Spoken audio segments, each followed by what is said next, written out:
Imagine stepping onto Venus. 5 seconds. That's all you'd last. And trust me, those would feel like the longest 5 seconds of your life. Here's why.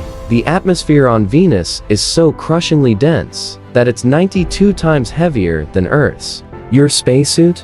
Shredded in less than a second. Your body? Collapsing under impossible pressure. Skin compressing. Blood vessels bursting. Organs shutting down. Venus may look beautiful from afar, but close up, she's a stone-cold killer. And if the pressure doesn't flatten you, the heat will roast you alive. Surface temperature?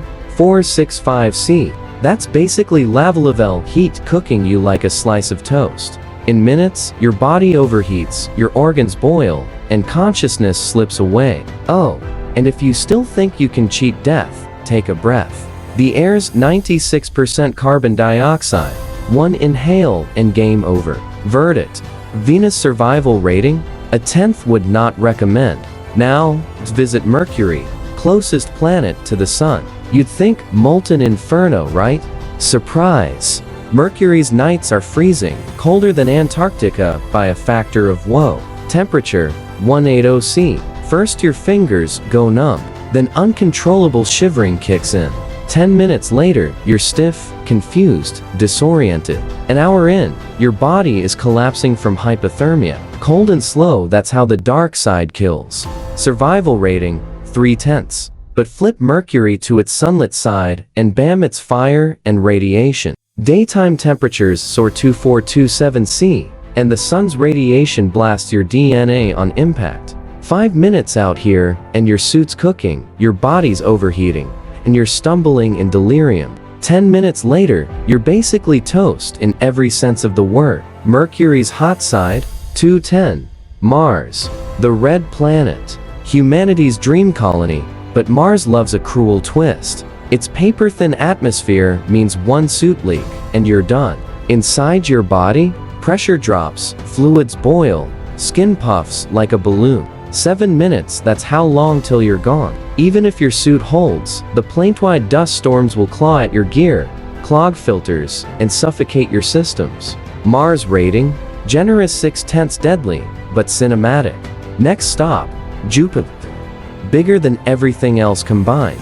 Which means pressure like you've never imagined. No solid ground, just endless falling through toxic storms. Lightning bolts with citilleval energy.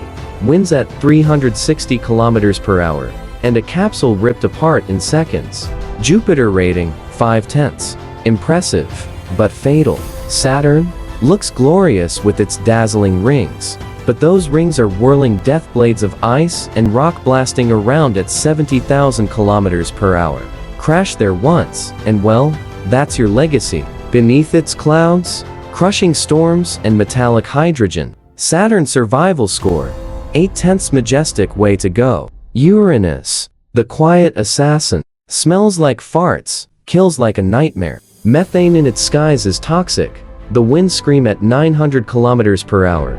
And at 224 C, your suit might shatter. Sink deep enough and plot twist, you'd literally turn into a diamond. Shiny, elegant, and permanently dead. Uranus rating: 10/10, stylish exit guaranteed. Neptune, colder, darker, angrier. Here, the winds hit 2,100 km/h, supersonic blasts that smash ships, spin you like laundry, and crush your organs under outrageous forces. Within 5 minutes, you and your vessel disintegrate into the storm. Neptune rating: 2/10, looks pretty from afar, don't get close. And finally, Pluto. Tiny, distant, not even officially a planet anymore, but still lethal. Step out here, and the 239 C cold will claim you in minutes.